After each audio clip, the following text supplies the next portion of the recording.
अस्सलाम वालेकुम। मेरा नाम है मोहम्मद वसीम और आप देख रहे हो राव जी बिजनेस आइडियाज़। उम्मीद है कि आप सब ठीक होगे, अल्लाह के हिफ्ज़ ईमान में होगे। एक और आइडिया आपकी खिदमत में लेकर आया हूँ, लेकिन ये आइडिया ना ख़वातीनों के लिए है और ना ये नौजवान हजरात के लिए है। तो आप यही सोचोगे कि ना ये ख़वातीन के लिए है ना ये नौजवान के लिए है, तो ये किन के लिए कारोबार है, ये कौन कारोबार कर सकते हैं। ये उन बुज़ुर्गों के लिए कारोबार है, बिजनेस आइडिया है जिनके घर के कमाने वाला कोई नहीं है और वो खुद भी इस उम्र इस एज में नहीं है कि वो कोई भी ऐसी मजदूरी कर सके जिसके अंदर वज़न उठाना पड़े या मुशक्क़त का काम हो। क्योंकि वैसे तो हमारे जो बुज़ुर्ग हैं उनको आराम करना चाहिए, लेकिन मजबूरी ऐसी आ जाती है जब औलाद नालायक निकल आए, निकम्मी निकल आए, तो वालिदैन बेचारे क्या करें। जिन्होंने हमारी ज़िंदगी हमें बड़ा किया मुश्किलात के साथ, ना उन्होंने सर्दी देखी ना उन्होंने गर्मी देखी, उन्होंने सिर्फ हमारे लिए हक हलाल का कमाया। और वही औलाद जब बड़े होके माँ बाप को दुदकार दे तो वो क़यामत का आसार होता है। तो अल्लाह इस वक्त से ऐसी औलाद से सबको बचाए, क्योंकि वैसे तो हमारे बुज़ुर्गों को इस उम्र में आराम करना चाहिए, लेकिन मजबूरियां ऐसी हो जाती है। तो ये जो कारोबार है इसके अंदर आपने सिर्फ और सिर्फ एक दफ़ा इन्वेस्ट करना है और उसके बाद आपकी लाइफ टाइम जो है इनकम आती रहेगी। आपने एक चेयर खरीद लेनी है और उस पर आपने बैठ जाना है, आपने उसके अलावा कोई भी काम नहीं करना। आपने जगह देखनी है जो ज़्यादा रश वाली जगह है, जैसे कि railway station, bus stand, rickshaw stand, उसके अलावा मॉल्स हो गए। आपने वो जगह देखनी है। आपने ख़रीदना है एक डिजिटल वेट मशीन, यानी कि जिस पर वज़न तोला जाता है। अक्सर आपने देखा होगा कहीं भी आपका चक्कर लगा हो तो आपने फुटपाथ के करीब कुछ बंदों को बैठे देखा होगा जिनके पास छोटी सी मशीन होती है वेट चेक करने का, यानी कि वज़न चेक करने का। उस पर खड़ा हुआ जाता है तो उसकी जो सुई है वो घूम जाती है, वो आपका वज़न बताती है कि आपका वज़न कितना है। कुछ लोगों ने उसका रेट 10 रुपये रखा होता है, कुछ ने 20 रुपये रखा होता है। लेकिन मैंने देखा है ये कारोबार भी, ये जो बिजनेस है यंग लोग कर रहे होते हैं जिनका हक भी नहीं बनता।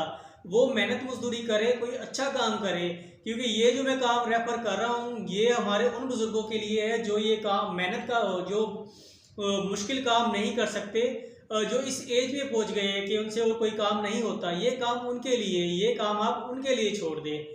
तो जब आप ये मशीन ख़रीद लेते हो एक मरतबा, और इस मशीन का आपको जो रेट है वो 6,000 से 10,000 के दरमियान मिलता है। इसके अंदर एक डिजिटल मशीन आती है जिसमें नंबर आते हैं, डिजिटल नंबर, जैसे कि घड़ी के नंबर चलते हैं। और दूसरी जो मशीन है वो सुई से चलती है, उसके अंदर सुई होती है, जब उस पर वज़न रखा जाता है तो उसकी सुई घूम जाती है। तो दोनों का जो रेट है उसके अंदर फ़र्क है। आप ये एक मरतबा ख़रीद ले, और जो जगह मैंने बताई है, आप कोई भी क्राउड वाली जगह, पार्क हो गया, रेलवे स्टेशन हो गया, उसके अलावा बस स्टैंड, रिक्शा स्टैंड, यहाँ पर आप चेयर लगाकर बैठ जाए और ये मशीन रख ले, तो जो भी आएगा वो आपको 10 रुपये, अगर आप उसका रेट रखते हो तो कम से कम वो आपको 20 से 30 रुपये दे जाता है। लेकिन वो आपकी हक हलाल की कमाई होगी, वो आपकी हराम की कमाई किसी तरीके से भी नहीं होगी, क्योंकि आप किसी के आगे ऐसे हाथ नहीं कर रहे। आपने एक चीज़ के ऊपर पैसे लगाए हैं, वो चीज़ आपने रखी हुई है, उसका इस्तेमाल कर रहे हैं लोग, उसका आपको पैसा दे रहे हैं, ना कि वो फ्री में आपको पैसा दे रहे हैं। तो ये जो पैसा है ये आपके लिए बिल्कुल हलाल है। और दूसरा ये कि आप इस जो इलेक्ट्रिक वेट मशीन जो है इसके साथ आप अपने पास कॉटन कैंडी भी रख सकते हैं, जिसे लच्छे बोलते हैं।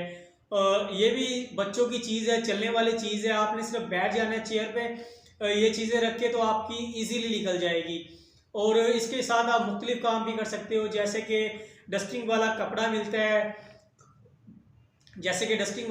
मिलता है, उसके बाद जो मोटरसाइकिल होते हैं उस पर जो टैंकी पे कपड़ा लगाया जाता है वो कपड़ा हो गया। इसके अलावा आप आपको जो चीज़ अच्छी लगे वो आप रख सकते हैं। आप इसके अंदर कोई भी मेहनत वाला काम नहीं है, सिर्फ आपने बैठ के कमाना है।